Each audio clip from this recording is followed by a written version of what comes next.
Okay, welcome back, folks. We have been studying the history of the Ozarks, and we progressed into that period of time after the Civil War. And remember, as we talked about last week, the Ozarks was really a pretty desolated area after the Civil War. We were the site of most of the guerrilla warfare that took place in the Civil War. And as a result, there was just not it was almost medieval. I mean, that's kind of hyperbole, but not really. It was really a place where there was very little law and order. We had resorted to the barter system. It had just really gone backwards in terms of society. So as you might imagine, as we talked about last week, the Ozarks became an area where, even though the Civil War ended, it kind of kept going for several years. So what we're going to talk about today is something called the BALDKNOBBERS. Now, I'm sure some of you out there that aren't familiar with the Ozarks are probably scratching your bald knobs, wondering just exactly what in the world this guy's talking about. Well, let me explain. First of all, I want to highlight the Ozarker of the day. This is a woman that lived back in the first half of the 20th century, and I'm sure most of you have absolutely no idea who she is. Some of you who are more familiar with the Ozarks probably recognize her name. She was Lucille Morse Upton, and she worked for many, many years at the Springfield newspaper. And she wrote an article about Ozarks history that was out in the newspaper for decades. She also wrote the first book about the BALDKNOBBERS. And it's a very hard to get book now. It's out of print, and you have to be really fortunate to find a copy of it. But and since that time, there's been at least one other book written about it, a more recent one. But this is the original book about the BALDKNOBBERS. So if you're familiar with the Ozarks, if you've ever been here, and if you've ever gone to Branson, I'm sure you have gone, or at least driven by, the BALDKNOBBERS Jamboree. The BALDKNOBBERS Jamboree was one of the original country music shows on the Strip in Branson. And they've kind of, fallen apart the last few years. Most of the old timers that were in it originally for 40, 50 years have passed on. And some of the younger generation just doesn't seem to be quite as thrilled about doing the show as they used to. They still perform, but their old theater, they had a really nice theater on the 76 Country Strip, and they have since sold that, and they moved into a smaller venue now. But the BALDKNOBBERS are one of those old institutions. Well, that's not who we're talking about. We're not talking about the music group, although that's music group got their name from the BALDKNOBBERS. So what were the BALDKNOBBERS? Well, after the Civil War, as I've told you, a wave of disorder in the southern states was rampant. We all know that. And it came about primarily because of the desolation of the region. There were out-of-work ex-Confederate soldiers that had no jobs. Reconstruction came in and was running the civil government. So it was just it was one of those times where a lot of people began to take law and order into their own hands. And that's what happened in Southwest Missouri. In Southwest Missouri, again, civil government had all but ceased to exist, except around some of the bigger communities like Springfield. And in all honesty, there wasn't much of it in Springfield, as we saw last week with Wild Bill Hickok. So down in these areas, particularly Taney, Christian, and Douglas counties, there was just very, very little law and order. The group got their name because their original meetings were held on top of a bald. If you're familiar with the Ozarks, you know that a bald is basically a mountain that's kind of barren on top. It has some trees right at the very top, but for the most part, it's kind of like a bald mountain and a bald knob, and that's where they took their name. in my reading, I'm pretty sure I remember that they were given that name in kind of a derision. Some of the people were kind of making fun of them, and they liked it, and they took it upon themselves to start calling themselves Baldknobbers. It was a vigilante group, but it wasn't like the KKK. I think most of us are familiar with the KKK in the southern states. That was primarily built as a anti-Black, anti-Negro group that was trying to protect society from Reconstruction and all like this. That was not the case in the Ozarks for a lot of reasons. Number one, remember, there were not a lot of Blacks in the Ozarks. So it wasn't a anti-racial thing. It wasn't that. It was a group designed to bring law and order back to an area which had just all but fallen apart. Now, here's a very, very old picture of a bald knob. This is Dewey Bald down around Branson, Missouri. And this obviously would have been taken back around probably the very early part of the 20th century. And you can kind of get an idea of what a bald knob looked like. The reason they met on these was because that way they could see who was coming. They wanted to control who came to the meetings. And if they saw somebody writing up that they didn't know who was, then they could keep them from coming in. So that's what a bald knob looks like. So after the Civil War, as I've told you, Southwest Missouri was absolutely devastated. Sorry about that sound. I don't know where that's coming from. It was a region characterized by lawlessness, disorder, anarchy, except in the larger towns like Springfield. And frankly, there weren't a lot of large towns in the Ozarks. Springfield, by far and away, was the biggest one. Warsaw was fairly good size. Fayetteville, down in northwest Arkansas, was very good size. Rolla, being the railhead, was fairly good size. But other than that, there were not a lot of large towns in the Ozarks. Most of them were just villages or just small communities of people. Taney County was representative of many of these rural areas. The courthouse had been burned. Most of the other buildings had been burned. In fact, the case, there was a kind of a rugged census taken after the Civil War. There were less than 50 residents living in Taney County after the Civil War. That's amazing. I mean, there just were not a lot of people that stayed around because it was unsafe during the war. And very frankly, it wasn't much better after the war. Businesses had all but disappeared. And so it had returned to a barter system. A neighbor would trade you a dozen eggs for a pound of cornmeal, that kind of thing. Local government had just all but ceased to exist. And it was replaced by violence.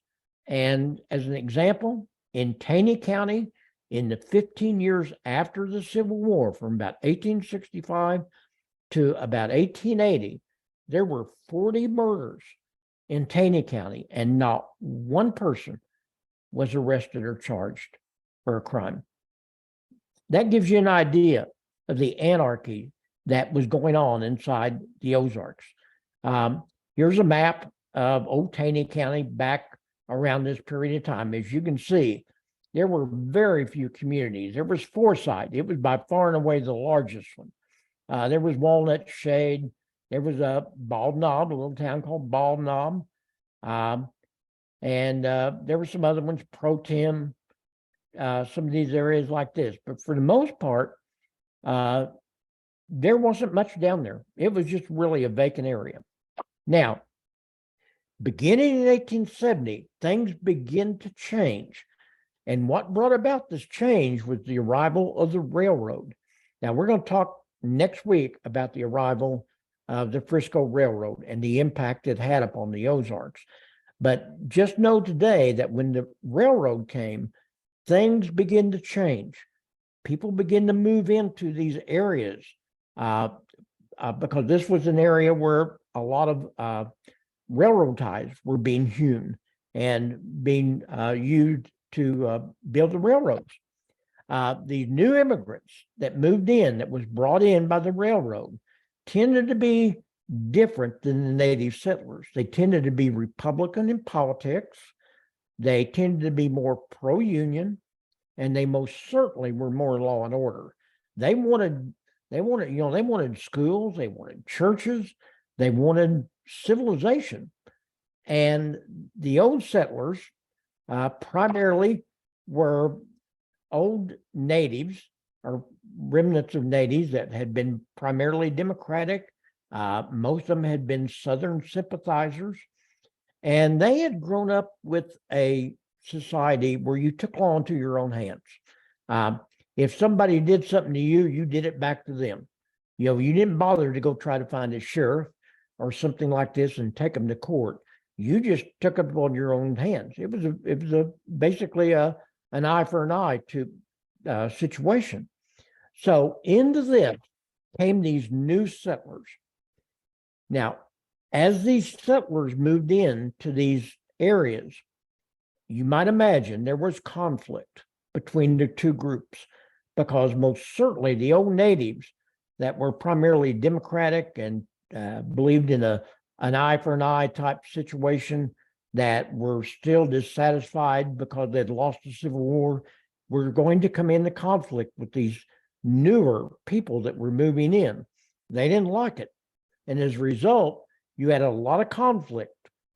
All it needed was someone to bring it to the forefront. And that someone arrived in the form of a man by the name of Captain Nate Kinney. Now, let me tell you a little bit about Nate Kinney. He definitely was a leader. Nate Kinney, first of all, was a giant. He weighed over 300 pounds, and I'm going to show you a picture of him here in a minute. And there wasn't an ounce of fat on the man. He was at least 6'6" and maybe bigger. Now, folks, that's a big man in today's society. That's an offensive tackle in the NFL. Back in these days, when most people look like me, about 5'5" and weigh 100, well, they weigh a lot less than I do. They'd weigh anywhere from 120 to 130 pounds. This guy was just a giant. And so the first thing that impressed people about him was just how big he was. On top of that, he was extremely charismatic from what I've been able to read. He was a good talker. People were just naturally drawn to him. Now, when he first moved into the Ozarks, he was one of these newcomers.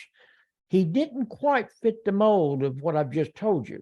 In fact, the first thing he did when he moved into Springfield in 1866 was start a saloon. And his saloon kind of gained a reputation for lawlessness.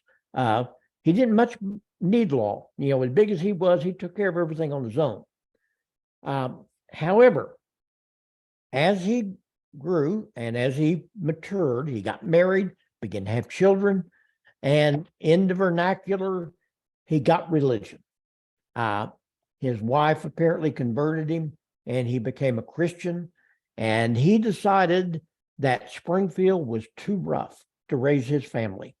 Remember, Springfield's a Wild West town, and he decided, even though I was a contributing factor in this thing, I think it's not good for me to try to raise my children here. So he decided to move to Taney County. Now, you might ask yourself, what would possess the man to move into Taney County from Springfield when I've just described how Taney County was? Well, he thought if he got away from all the hubbub of the big city of Springfield, which wasn't that big, maybe it would be a better life.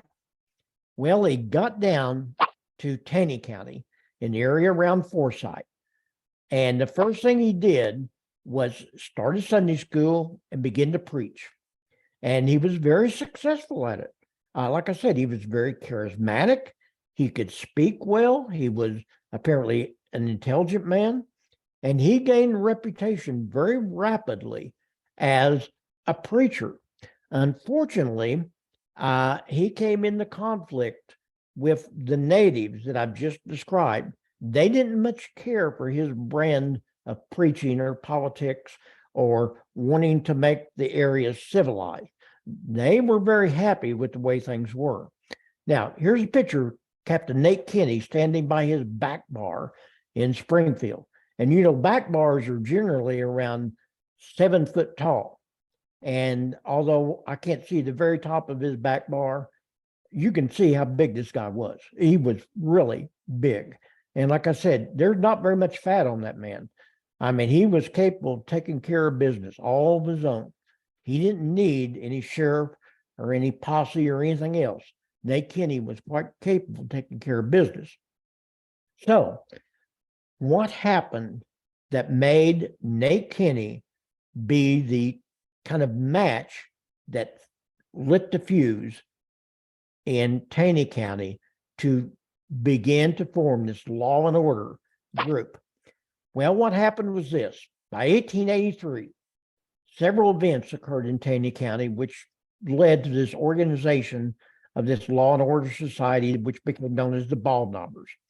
To begin with, Al Layton, who was a notorious hellraiser in Taney County, got into a fight with another man in the back of Jim Everett's store. Jim Everett was one of these newcomers. Al Layton was one of the old timers. And the Layton family still lives in Taney County, and they've been a very successful family. But Al apparently was pretty ornery. Well, he got in a fight, and Jim Everett tried to break the fight up.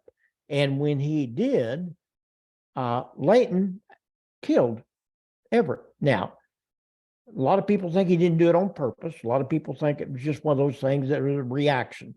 It didn't matter. He was arrested and he was put on trial, but you got to remember, the old society down here, everybody was just one of the good old boys. And the sheriff that lived in Taney County at this time apparently was very much into this, good old boy network. They had a trial, and when they finally put him on trial, he was acquitted for murder, even though it was a clear-cut case of murder. Might have been accidental, didn't matter. It happened, but they acquit him. A lot of people thought the jury had been bribed. Maybe it was, maybe it wasn't. Nobody's going to know. On the same day that Al Layton was acquitted, one of his good friends, another hellraiser by the name of Newt Harrell, killed another man in Forsyth in cold blood. Well, that was it. And this is Jim Everett's tombstone here in Taney County. Still, buried in Taney County. You can see died November 17th, September 22nd, 1883. So this was just more than the people in Taney County, these new people like Ned Kinney. They just thought, hey, we can't have this anymore. This is just ridiculous. And they decided that they were going to take law and order into their own hands and bring justice to the area. Nate Kinney said, hey, he started talking to some of his friends, and he said, we got to do something about this. There's just, we can't have this kind of lawlessness around here. So on April 13th, 1885, 13 men met in the back of Jim Everett's store, and they formed this law and order group. They said, we're going to come together and we're going to form this law and order group. Now, a lot of them were Masons, and I'm not saying that because there's anything bad about it. I'm just saying a lot of the rituals that the BALDKNOBBERS developed came out of the Freemason Society, apparently. They had secret resolutions, they had initiation ceremonies, they had secret handshakes, passwords, signals. It was almost like a lodge.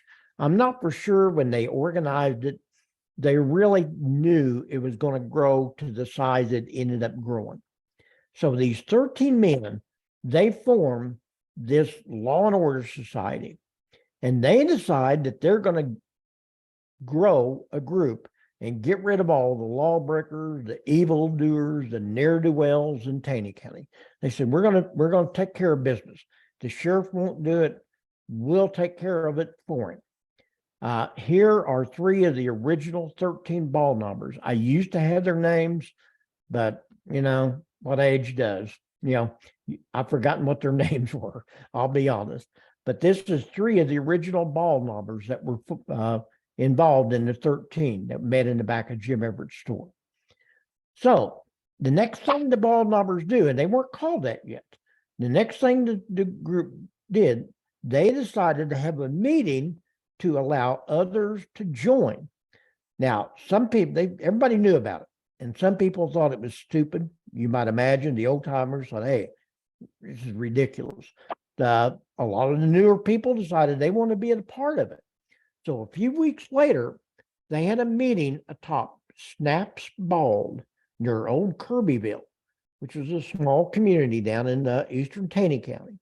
So they met atop Snaps Bald, and surprisingly, over 100 men showed up, and every one of them agreed to join the BALDKNOBBERS. So it went from 13 to 100 just like that. And it only grew in the weeks and months after this. At its peak, there was thought to be at least 1,000 men in the BALDKNOBBERS. About 300 to 350 of them were real dedicated BALDKNOBBERS. But you can see this thing grew really rapidly. The first thing they did after meeting at Snaps Bald and inducting these 100 meetings, they decided they're going to go into Forsyth and they're going to lynch old Newt Harrell. Newt Harrell's this guy that had killed this other man in cold blood on the same day Al Layton had been acquitted. So they go in to Forsyth, they parade in with 100 men with their, rifles and all, and they're not wearing masks or anything. Everybody knows who they are. And they go in to the sheriff's office, and Harrell, the sheriff comes out, and he persuades him. He said, hey, guys, let's settle down here. Let justice take its course. We'll take care of Newt Harrell. Well, the BALDKNOBBERS said, well, you better take care of him, because if you don't, we're going to take care of him. And to kind of send a message, they hung a hangsman's noose on the jail door, and they posted a warning note telling people that they were going to take care of law and order now. And again, they hadn't quite been called the BALDKNOBBERS yet, from what I understand.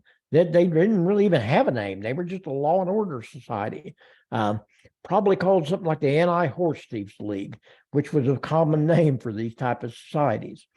Here's a photograph of old Kirbyville around the turn of the century. So you can see it's not a very big community at all. Not long after that, another event occurred which really set it off. This is something called the Dickenson affair. While this display frightened some, others kind of openly defied the BALDKNOBBERS. The whole area was kind of split.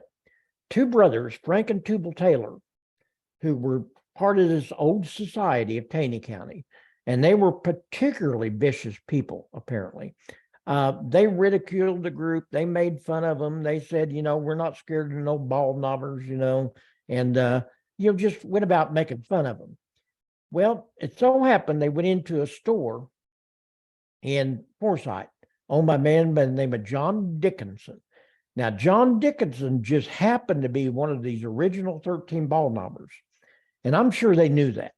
And they go into Dickinson's store and they start prowling around and they're picking stuff out, and Dickinson's watching them, and then they proceed to try to leave. And he stops them. He says, hey, guys, you got to pay for this stuff. You can't just walk out of the store with it. And they proceeded to just absolutely beat him within an inch of his life. They shot him. I think they beat up his wife. I think she came out to try to help the old man. They beat her up. It was just a horrendous situation. The Taylors, were soon arrested, put in jail. Everybody kind of winking and nodding, said, yeah, right, nothing's going to happen to them. Well, this was too much for the BALDKNOBBERS.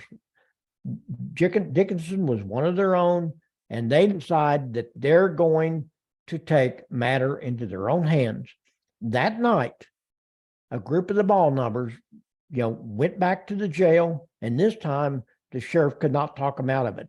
They broke the two brothers out of jail. They took them about a mile south of Forsyth, and they lynched them and left a note on them saying, this is what's going to happen to you if you fool around with the BALDKNOBBERS. Okay, folks, the fire has been lit. Now it's going to really explode. And this is a picture of John Dickenson in front of his store.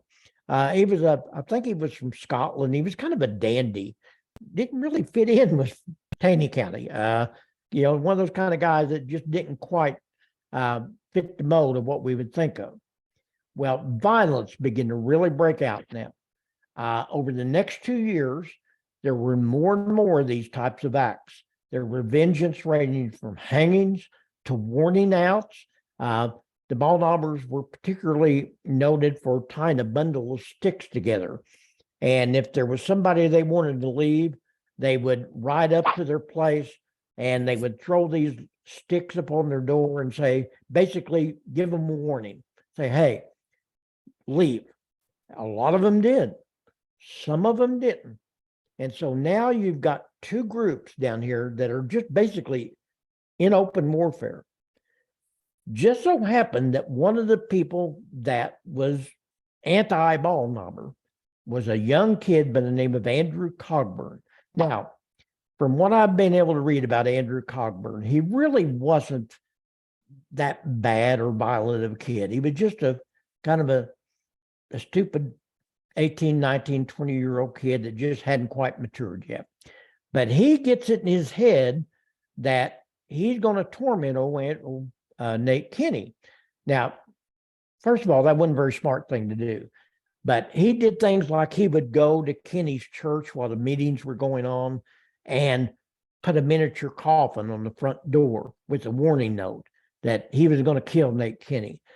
Things like this, really stupid stuff.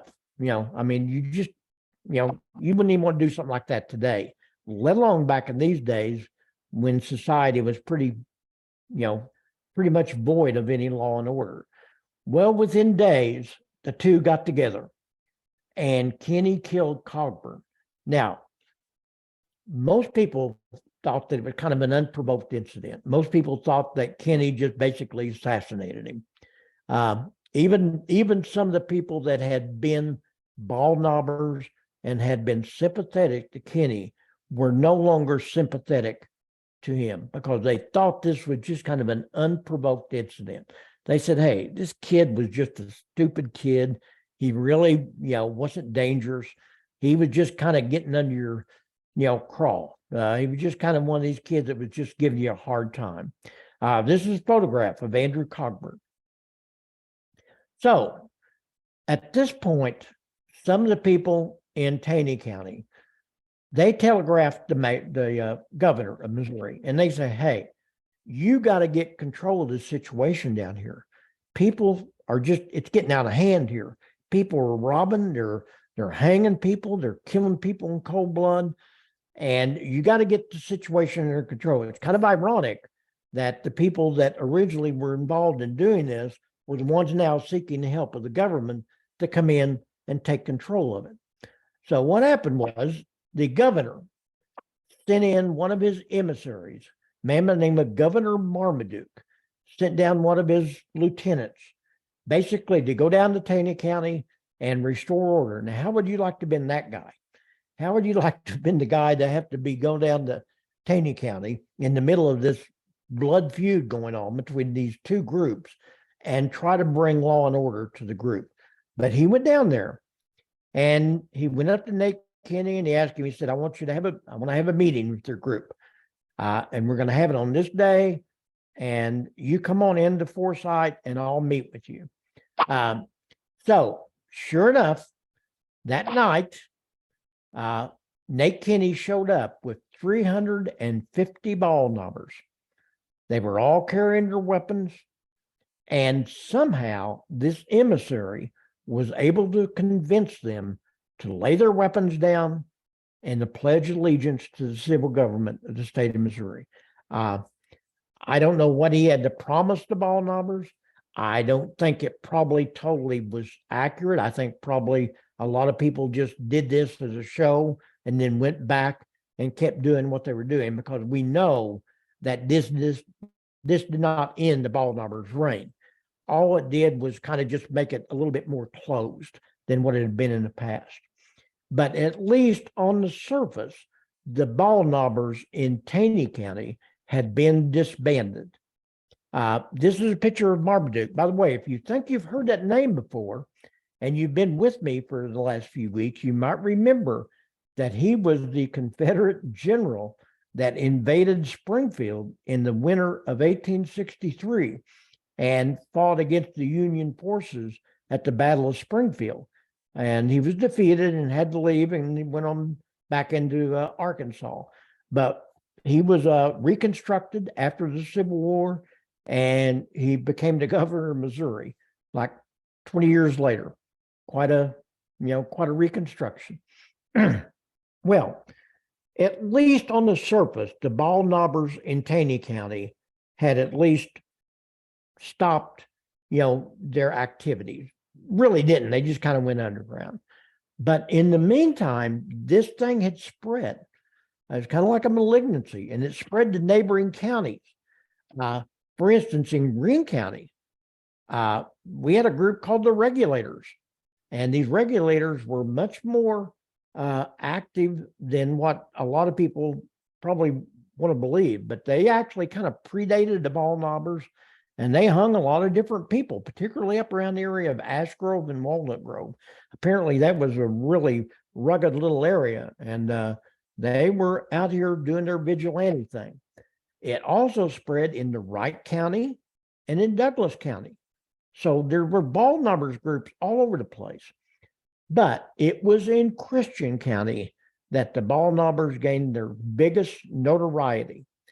Up to this point, this BALDKNOBBER thing had been pretty much confined to the Ozarks and to Missouri, and it hadn't gained very much notoriety outside of this area.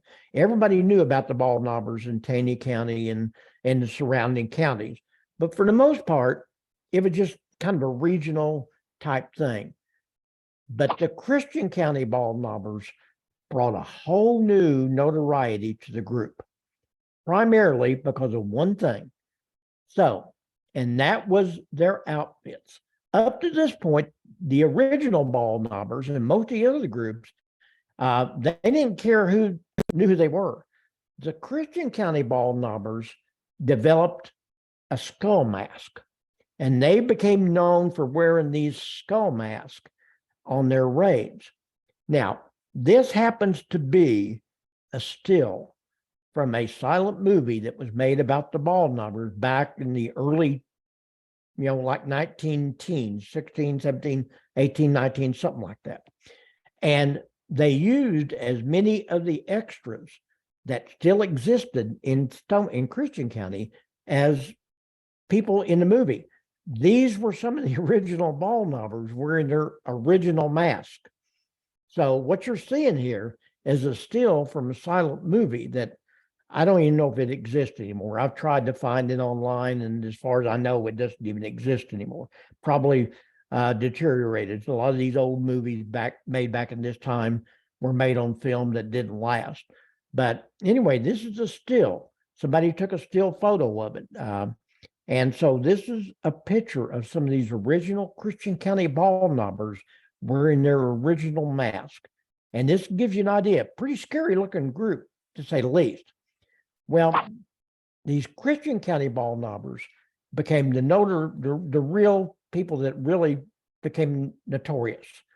And unlike the original BALDKNOBBERS down in Taney County, they had one problem. They lacked a good, strong leader. There was just nobody that was really a good, strong leader like Nate Kinney had been down in Taney County. So it was a really loosey-goosey organization, and people just kind of went out on their own. Their main target seems to have been Chadwick. Chadwick was a boom town known as Hell's Half Acre down in Christian County, down around the Taney County line. It was developed to bring timber, where the people down in that area would hew out railroad ties on their own, tie hackers, and they would load them up on a train known as the Chadwick, can't remember the name of it, flyer. And the Chadwick flyer would bring them into Springfield, load them on other railroad cars, and take them out to where they were building more railroads. So this is the Chadwick flyer here. This is a picture of it crossing over I believe, the Finley River down in Ozark at that time. This is a photograph of one of these original BALDKNOBBERS masks. And again, you can see this is a lawyer down in Christian County who happened to get a hold of one later, and he posed for Lucille Morse Upton in his BALDKNOBBER mask. He wasn't one of them, but he posed for it, her, and she put this in her book that she wrote back in the 1930s. Well, the big event was the Eden Green murders, 1887. Bunch of these Christian County BALDKNOBBERS decided they were going to go out to warn out a couple of ne'er-do-wells that lived in Chadwick, a man by the name of William Eden and Charlie Green. They lived in a couple cabins down in Chadwick, and they were, they were rough people, and they didn't care about any BALDKNOBBERS. They were not scared of them and all. And the BALDKNOBBERS get liquored up, some of them do that night, and they decide they're going to go pay a visit to Eden and Green. They get to the cabins, and it just is a disaster. They set fire to the cabin. A bunch of the family members were beat up, including women and children. Both Eden and Green were murdered. Now, this caught the attention of the big newspapers in the big cities because of the skull mask and because of the fact that innocent people were kind of hurt, the family members. They sent a bunch of newspaper reporters down, and it became a big deal all over the United States. There were newspaper articles in the New York Times and the New York newspapers, as well as the Chicago newspapers, the San Francisco newspapers, about these murders and about the Christian County BALDKNOBBERS. A lot of pressure was put on the sheriff of Christian County to arrest whoever was responsible. So he goes out with the help of two adjoining sheriffs, one from Taney County, one from Greene County, and he arrests 20 people, puts them in jail. These are the three sheriffs. This is Christian County Sheriff Zachariah Johnson down here. The man in the center was the Greene County Sheriff, man named Dotson, and this is the Taney County Sheriff, Fate Cook. These three sheriffs kind of banded together with their deputies and arrested 20 of the Christian County BALDKNOBBERS, put them in jail, put them on trial. And again, you got to remember, now it's big time because all the big city newspapers are here. Well, most of them were found guilty, but didn't receive very heavy sentences. Most of them were found guilty of one thing or the other. But the four main culprits, the four ringleaders, so to say, were sentenced to death. The leader of the group was a man by the name of Bull Creek Dave Walker, and his son was Billy Walker, William Walker. There was also a man by the name of John Matthews, who, if my memory doesn't fail me, I believe he was actually a preacher in the area, plus his nephew, Wiley Matthews. These four were considered to be the four main culprits that did most of the shooting. Now, ironically, Dave Walker himself wasn't at the incident, but because he was the leader of the group, they found him guilty anyway. They said, well, you may not have been there, you may have not shot anybody, but you're responsible for it. So they're put in jail, they're sentenced to be hung. Now, the Matthews broke out of jail. And when they broke out, they tried to get the Walkers to go with them. And the Walkers said, no, we're staying here. We're not leaving. Just that was that mentality back in those days. They finally caught John Matthews, but Wiley was never caught. Nobody knows what happened to him. Legend says he disappeared down in North Arkansas and hid out with family the rest of his life. So here is the prosecutor of the Christian County BALDKNOBBER, a man by the name of Babe Harrington. And this is Pony Boyd, the defense attorney. You might remember that name from the Wild Bill Hickok trial back in 1865 that occurred in Springfield. He was involved in that. He was a big lawyer in Springfield, as was Babe Harrington. So these are the three that end up getting hung. This is Dave Walker, his son William Walker, and John Matthews. These three are hung.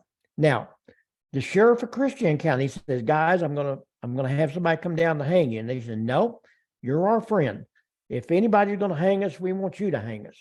Folks, that was a big disaster because, as it turned out, he didn't know how to hang somebody. He had never hung anybody. And there's a science to hanging, and he didn't know what he was doing. The result was, folks, it was an absolute spectacle.